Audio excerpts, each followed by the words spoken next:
Thank you so much, Chuck. And to both Chuck and Dave, just thank you for putting a spotlight on patient advocacy organizations at this meeting. I really appreciate it. And although I'm going to talk about PanCan, that I represent all of the patient advocacy organizations that are here at this meeting, really, and around the globe, and the important role that we play in improving patient outcomes. Quite frankly, you can't do it without us, just like we can't do it without you. So my journey with pancreatic cancer began 20 years ago now. My father was diagnosed with pancreatic cancer in January of 1999. He hadn't been feeling well, stomach pain, back pain, unexplained weight loss, jaundice. As we know, all typical symptoms of pancreatic cancer, but no doctor ever said anything to him about pancreatic cancer. In fact, he was told to take some Tums and go home. Of course, eventually he was diagnosed with pancreatic cancer, and he died 4 months later. Dad was only 52 years old. And the older that I get, the more I realize just how young he really was. And I was mad. I couldn't understand why we had been given absolutely no options and no hope. And that's really what's driven my passion at the Pancreatic Cancer Action Network for the last 19 years. So there were 3 founders who all founded PanCan in 1999, all people who had lost parents to the disease, and I was very lucky to be hired as the first employee in 2000. And at that time, there really was nothing going on in this field. We had minimal organizational resources. We had about $200,000 in the bank to get us started. We had no name recognition. The disease had no recognition nationally or anywhere else. There were very minimal options for patients at that point. There was a minimal national investment being made in pancreatic cancer research. Really, only a handful of researchers around the country were focused on the disease, and we had no scientific understanding of pancreatic cancer and what made it so difficult to treat. And so as I reflect back over the last 19 years, we as a field, all of us, have had to continue to get better every single day as the field has evolved. I know myself, as a leader of PanCan, today, as Chuck highlighted, 140 employees, and we will raise $38 million this year. And I can tell you the difference between leading an organization of 1 person, 5 people, 10 people, 25 people, 50, 75 is very different than leading an organization of nearly 150 employees. Stewarding donors' dollars and determining what's the best impact that we can have when we were raising $1 million versus $20 million and now nearly $40 million. And so I've had to continue to get better and ensure that I really understand the landscape in oncology as well as in the pancreatic cancer space. And I know all of you have had to continue to get better throughout especially the last decade. I think the most important thing is that we all truly believe that patient outcomes can get better. And that's where that needs to be our North Star, and that's what we need to all be focused on every single day. We have to be bold, and we have to move as fast as we can in the direction of changing patient outcomes. I'm very proud that today there's a pancreatic cancer movement that didn't exist 20 years ago. I think there's a pancreatic cancer scientific and research community that really didn't exist 20 years ago. There's more resources, there's more awareness, there's more visibility. But let's face it, we have a very long way to go to really be happy about where our patients are and their outcomes. We have a lot of work to do. And we did not pick an easy challenge. As you know, pancreatic cancer is currently the 3rd leading cause of cancer death in the US, and it's expected to become the 2nd leading cause of cancer death sometime around 2020. So sometime in the next year or 2, pancreatic cancer will be the 2nd leading cause of cancer death. and the incidence continues to increase every year. This year, nearly 57,000 Americans will be diagnosed with the disease, and that number has gone up every year. When I started doing this work in 1999, the incidence was 28,000. This is an urgent issue, and we have to continue to be bold and move forward. And so what's PanCAN's role? As a patient advocacy organization, we really are change makers. Our role is to bring together all of the stakeholders. We need healthcare professionals, we need researchers, we need volunteers, we need donors, we need the government, we need industry, we need all of the stakeholders to come to the table because we all play an important role in helping to advance the progress, expedite the progress, and change patient outcomes. So PanCAN back in 2011 said, we've got to put a stake in the ground. And we set a goal at that time to double survival by 2020. And so we've made some progress. We still have a long way to go, but when we set that goal back in 2011, the 5-year survival rate was 6%. Between 2015, 2016, and 2017, the percentage increased by 1% each year. Pretty significant in the grand scheme of things for pancreatic cancer. The 5-year survival rate is now 9%. And yes, we still have a long way to go, but the momentum is moving in the right direction. We also set a goal back in 2015 to raise $200 million by 2020.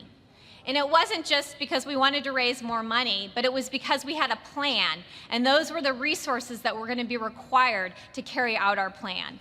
And I'm very pleased to say that we are on track to hit this goal and in fact surpass it by 2020.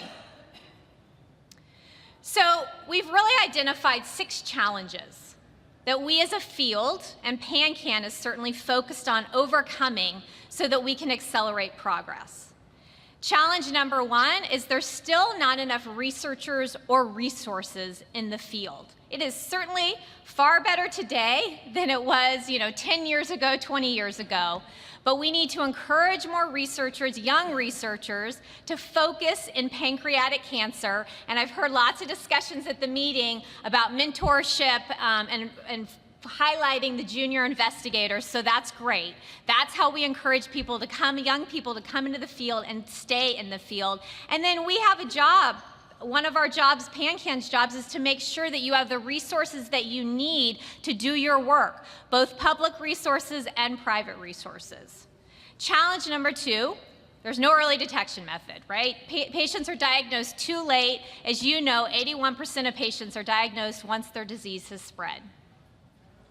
Challenge number 3, the clinical trial enrollment rate for pancreatic cancer is way too low. Only about 4% of pancreatic cancer patients will enroll in a clinical trial this year. About 2,200 patients looking at just pancreatic adenocarcinoma. And we did a study a few years ago, and if at that enrollment rate, based on the number of clinical trials that are currently opening and enrolling for pancreatic cancer, and there's probably about 170 trials right now that are opening and enrolling for this disease, it would take 6.7 years to enroll all of those trials, and most of them for incremental progress. We know they're all not going to be positive, and those that are incremental progress. This is going to take way too long. We've got to get more patients interested in clinical trials. And I think that blends in with problem number 4. Traditional trials are not rapidly producing new treatment options, and that makes this a risky drug development space. And so how can we help de-risk this space and make sure that clinical trials match what patients actually need? Problem number 5, there's still just insufficient knowledge of the disease and how best to treat it. And that's, of course, why all of you are here at this meeting, getting updated on the latest research, the latest data, so you can go back and treat your patients in the very best way possible. But we still need a lot more information about how best to treat this disease, and then we need to make sure we're disseminating it, so not just people who come to a meeting like this know what the latest and greatest is, but no matter where a patient goes, they're being given the very best care. And then problem number 5, still just not enough people know about the disease and PanCan as an organization and a resource. So looking at all of those problems, we've come up with a plan of attack. Really look at around research and clinical initiatives, pioneering new research initiatives and clinical initiatives and funding research, government advocacy, patient services, making sure patients have all of the information that they need to make informed decisions about their care, and community engagement, mobilizing the troops. Without the troops, it makes it hard for us to have the impact that we really want to have as an organization. So going back to problem number one was that there's not enough resources and researchers in the field. So our solution is to increase and influence government and private funding for research. So to date, PanCan, through our competitive peer-reviewed grants program, has funded more than $44 million across 62 institutions across the country. And I always kind of highlight this because back 20 years ago, there was a handful of institutions that had maybe a pancreatic cancer research program. And this is a highly competitive grants program, meaning we always have more grants that score in a fundable range than we're able to fund. So the fact that 62 institutions have been able to compete and receive a grant from our competitive grants program, to me, really shows the growth in the field, the momentum in the field. There are so many places now that have built and developed and are building and developing pancreatic cancer research programs. Besides our competitive grants program, we've also, in the more recent years, really taken on large-scale research initiatives. I'm going to talk a little bit about these in a few minutes, but Know Your Tumor, it's a molecular profiling service that we offer to patients. Precision Promise is an adaptive clinical trial that PanCan will be sponsoring. It has not launched yet, but we're getting very close. And the Early Detection Initiative, which is a big cohort study that we are doing in conjunction with the National Cancer Institute. I think talking about getting better, one of the things that we really as an organization had to look at, if we wanted to be able to do these kinds of things, which are much more sophisticated and require different expertise, we've had to hire staff. We have a chief science officer who comes from academia, with a PhD. She ran a cancer biology lab at Vanderbilt. We had to hire a chief medical officer. She's a doctor. She worked in pharma. She's a clinical trialist. She actually helped to get Abraxane approved for pancreatic cancer. We've also had to hire a chief data officer who has a background in informatics, who can help. How are we going to collect all of this information and use it to advance the field? So that's private funding, how we're investing our dollars that we raise in research. We also work very hard to advocate for increased federal resources for the field. So this slide graph just shows you, back in 1999, the NCI was only investing $17.3 million in pancreatic cancer. There was no wonder that there wasn't much being done. Science follows money. And so we have been advocating year over year to increase the funding. And I'm proud to say in 2017, which is the most recent data, that number was up to almost $178 million. And if you look at between 2015 and 2017, the increase is there. It's almost a $50 million increase, the largest increase that we've ever seen year over year. And that comes as a result of a bill that PanCan helped to push forward several years ago. That bill was called the Recalcitrant Cancer Research Act. It's a mouthful. And basically what it required was that the National Cancer Institute create a scientific framework for pancreatic cancer. And so first, getting this bill passed took over 5 years and a tremendous amount of work from our grassroots. You would think that this would sort of be the kind of thing that everyone in Congress would get behind, but that was not the case. Nobody likes anything that's new and different. And so we had a lot of stones being thrown at us, even within the cancer industry. But we finally were able to get it done, and we were only able to get it done because of our strong grassroots network. And volunteers, patients, family members who had lost someone who said, this is unacceptable and we have to do better. And we're going to continue to knock on your door, congressman and woman, until you agree to sign on to our bill. And so the year that this was passed, it was signed into law by President Obama in 2013. And the year that it was passed, very little had been done in Congress. There were 10,400 bills that had been introduced and only 160 that were passed, and ours was one of them. So it just shows you the power of grassroots and a bunch of really passionate people that believe in something. So the 4 boxes, purple boxes, once the bill was passed, the NCI then created a scientific framework, and the 4 boxes are the 4 priorities that they spotlighted in this report, the things that they needed to focus on. So looking at KRAS, the relationship between pancreatic cancer and diabetes, early detection and biomarkers, and immunotherapy. And in all of these areas, there's been increased research efforts and RFPs for all of you to be able to apply for these resources at the NCI. So this shows you, again, if we increase the resources, both privately and publicly, what happens. And yes, here it shows us that there's more research being done.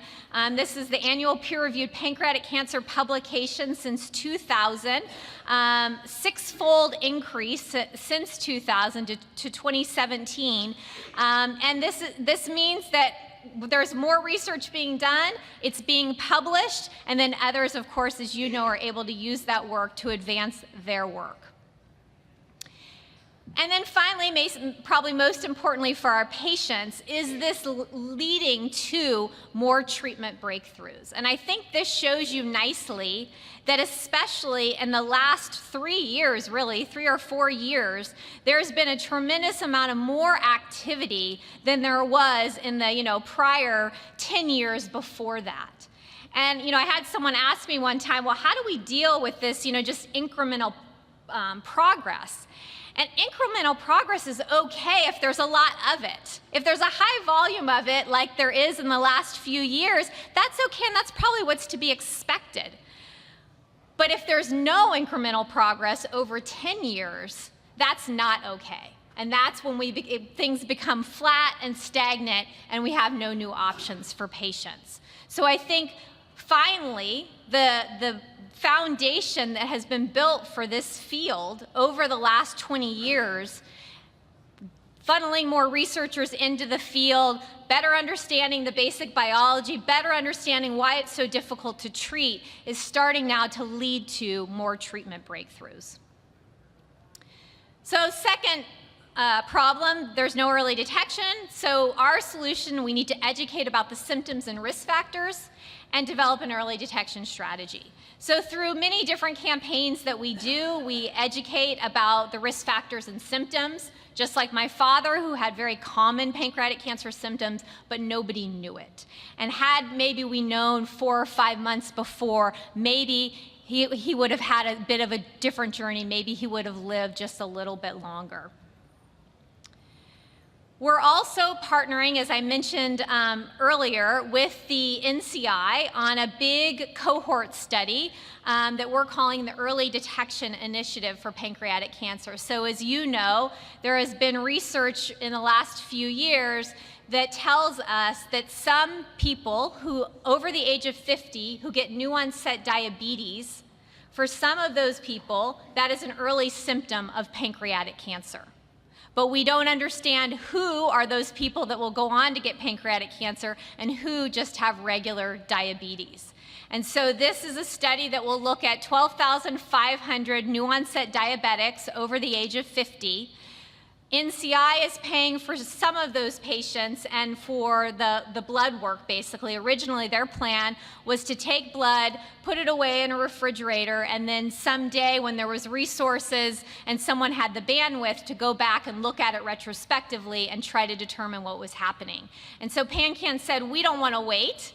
Let's make this let's look at patients while they're being diagnosed with new onset diabetes, and we'll add on top of that extra recruitment sites, clinical model testing, imaging, and biomarker studies so that we can hopefully understand by the end an early detection strategy for the disease. And the idea is that of those people, some will have unexplained weight loss, some CA19-9 might be high, whatever those things are that are part of the sieve that identify the people that, okay, here's the group that we need to follow much more closely and do some of these things that cost more money. And so that's the idea behind this study. The NOD cohort study with the NCI just has literally started in the last 6 months. We're working on finalizing the protocol for our part of the study and should be launching that sometime within the next 6 months or so. So clinical trial enrollment rate is too low, and the solution is both patient and HCP education and awareness. PanCan has a call center called Patient Central. And that provides comprehensive information really about anything that you can think of. Treatment options through a clinical trial finder tool, or clinical trials through a clinical trial finder tool, support and information. We have a survivor and caregiver network. We have a database of specialists. There's a patient registry where patients can enter in their own information about their journey. We have our Know Your Tumor molecular profiling service. We speak to more patients and families than any other organization in the world. And so we can also produce data that shows you what patients are thinking, what they're concerned about, and what they care about. Last year, we had over 30,000 interactions. That's phone calls, emails, people going on webinars, people using our clinical trial finder tool. And this year, it's expected to be over 40,000 interactions. And we basically focus patients on getting on the right track. The right team, are they seeing a specialist? Who is that team, and can we help them get to the right team? The right tests, understanding molecular profiling and the role that that can play, the right treatment, and then of course helping to share it every step in the way so that we can continue to learn. This was a study done by Kantar Health back in 2017. 75% of pancreatic cancer patients' doctors did not recommend clinical trials, didn't even talk about clinical trials, and 33% of pancreatic cancer patients had misinformation or not enough information about clinical trials. We have to do better. So my message to you is please tell your patients not to turn to the internet. As you know, there's a lot of bad information on the internet for patients, but instead to call PanCan, be a patient champion, and refer your patients to PanCan. So this is a daughter, someone who had called into our call center. She said, I can't thank you enough for all of the information. When I started out on this journey with my dad, we were all very scared and overwhelmed. We still are sometimes, but I finally feel armed as we go back in to see the doctor this week. I'm eager to help my dad in any way possible, and you have facilitated that at lightning fast speed. You built our hope and gave us confidence to fight the disease. And our hope, too, is to be a partner with you. It's not to contradict what you're telling your patient, but to help the patient answer all those questions and get all of the information so that when they come in to see you, they can really focus on that visit with you and not be overwhelmed because they have a lot of questions that they haven't been able to get answered.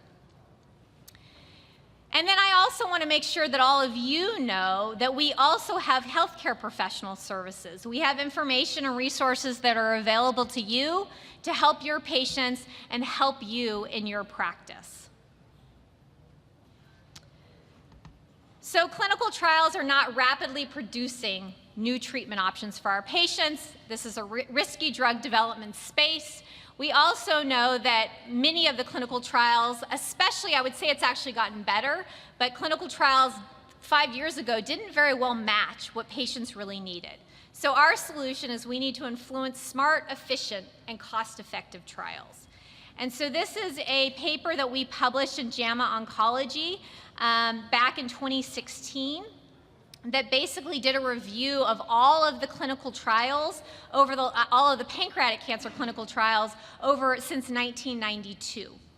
And so just quickly, sort of the bottom line was where there were a lot of trials that moved forward after a phase 2, after the data in the phase 2 really said it shouldn't move forward, and the trial ended up failing. And so some of the conclusions are trust meeting the phase 2 endpoint more because it's 76% predictive. Set your percent increase in overall survival to greater than 50%. It's 78% predictive. Set the percentage increase in 1-year survival at greater than 90% because that's 95% predictive.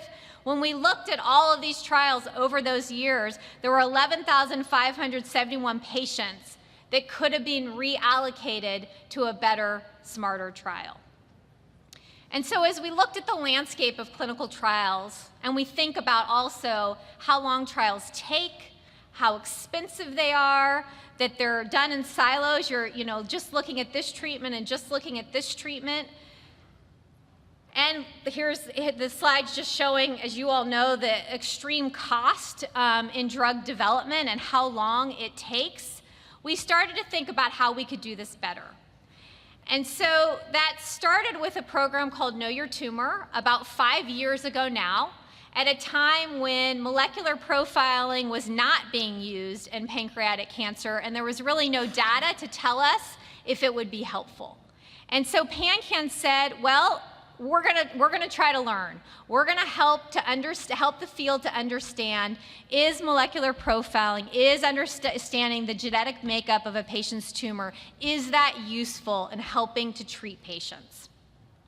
So we launched this program 5 years ago. We've enrolled over 1,800 patients. There's been over 1,000 reports completed. Over 49 states, patients have enrolled. So the beginning years are really operationalizing this, making it work, the flow of patients calling us and then us referring them to the vendor that we were using to get the biopsy and get the testing done and get the report back to the patient and the healthcare professional. All those pieces, and then going back and trying to collect outcomes data. That was the first couple of years of this program. To the point now where we've been able to publish.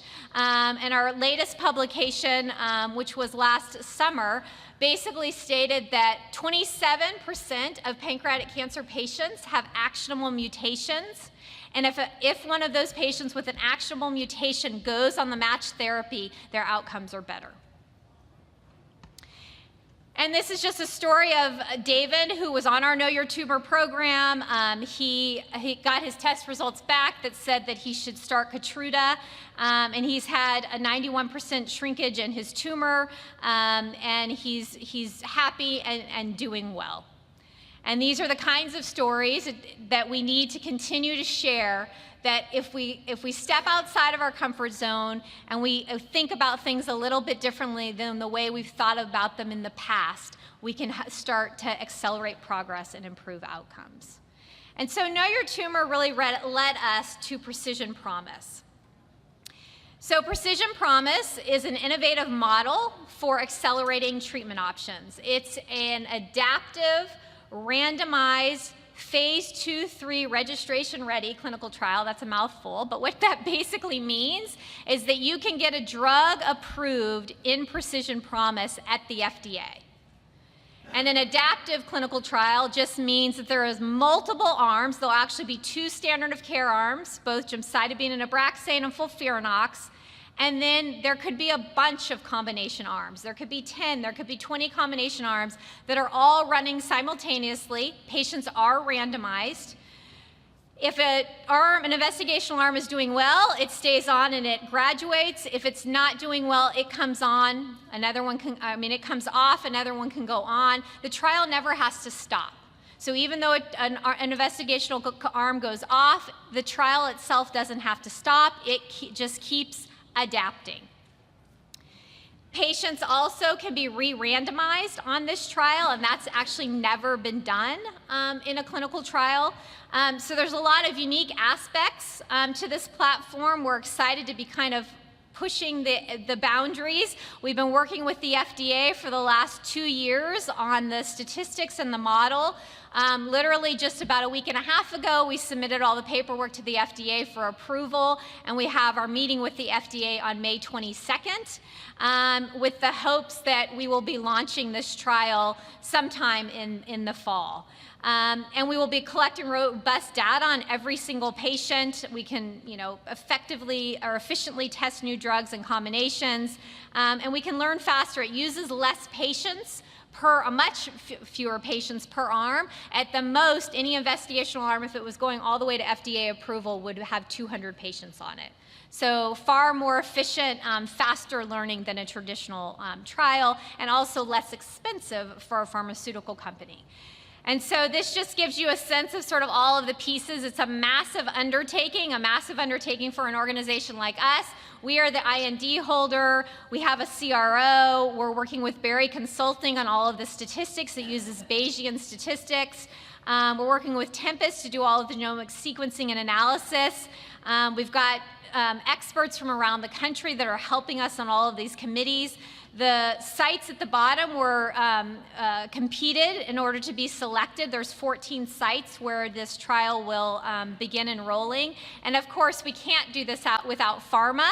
And that in and of itself has been an education in educating pharma about a new model and getting them to say, hey, I trust coming to you and doing this through you rather than doing it on our own. So there's been lots of learnings, and I'm sure we'll have many, many more learnings as it gets going.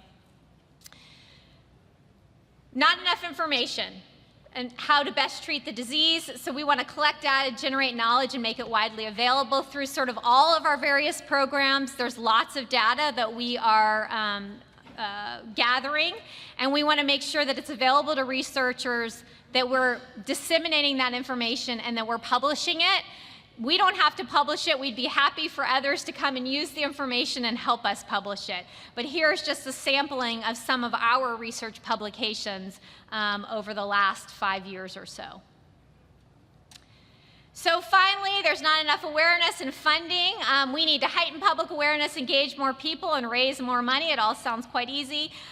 So through our community engagement program, we have 60 volunteer affiliates in communities all across the country. And they are reaching out to their members of Congress. They're working with you and their communities. They're helping us to raise funds through our Purple Stride events. We hope that you all get engaged and involved in our Purple Stride events locally. It's a great way to come out and get a little publicity for your institution and your practice. And then, as Chuck alluded to, I've been very excited to be a part of an effort globally called the World Pancreatic Cancer Coalition that is made up of over 70 pancreatic cancer organizations representing 32 countries globally. We come together to meet annually to share best practices and resources, and we also work to raise visibility and awareness around the country. So, I think PanCan, it's an exciting time, I think, for the whole field. It's an exciting time at PanCan. We have tremendous assets, reputation in the scientific and medical communities. I think we have a model patient program that, by the way, we're very happy to share with other organizations. Many times other patient advocacy organizations come to our office, and we basically are happy to give them whatever they need. Here's the binder, here's the business plan, in hopes that we can help to accelerate progress across the board. That bill passage really gave us credibility with federal agencies. We have an amazing, expansive network of very motivated volunteers that will go when we say go. A strong brand and culture, and then I think, I'm very excited by some of these innovative and groundbreaking initiatives that we're taking on. We're taking some risk as an organization, and I think that's what's needed in order to truly accelerate progress. So we have to continue to get better. We have to be bold. We have to take risks, and we have to do it together. We need each other in order to get to where we're going. Two roads diverged in a wood, and I took the one less traveled, and that's made all the difference. And I think patient advocacy organizations every day are taking the road less traveled. We're trying to push ahead in a way that makes some people uncomfortable. We're trying to do what we think is best for patients because patients are telling us that's what they want. We're trying to raise funds.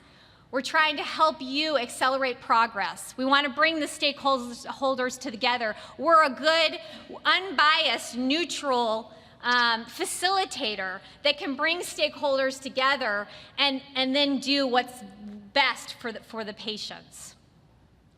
So I had my own health scare this last summer. After a routine mammogram, I was diagnosed with very early stage breast cancer. And I felt lucky that there was an early detection test. And then I was given multiple treatment options, all of really which were considered a cure. And that experience, and 6 months later, and I'm cancer-free, and it was sort of like just a little blip on my radar screen. And the whole experience just gave me a whole new appreciation for patient advocacy. Because I believed that I had an early detection test, and I had multiple treatment options that were considered like a cure because of the breast cancer advocates that came before me. And I thought to myself, I am so grateful that the breast cancer advocates were here, and they were here 30 years ago, and not trying to muddle through it right now today, because I'm the beneficiary. And I can imagine the day when a pancreatic cancer patient is diagnosed early because there's an early detection test. And the pancreatic cancer patient is given multiple treatment options, all of which are considered like a cure.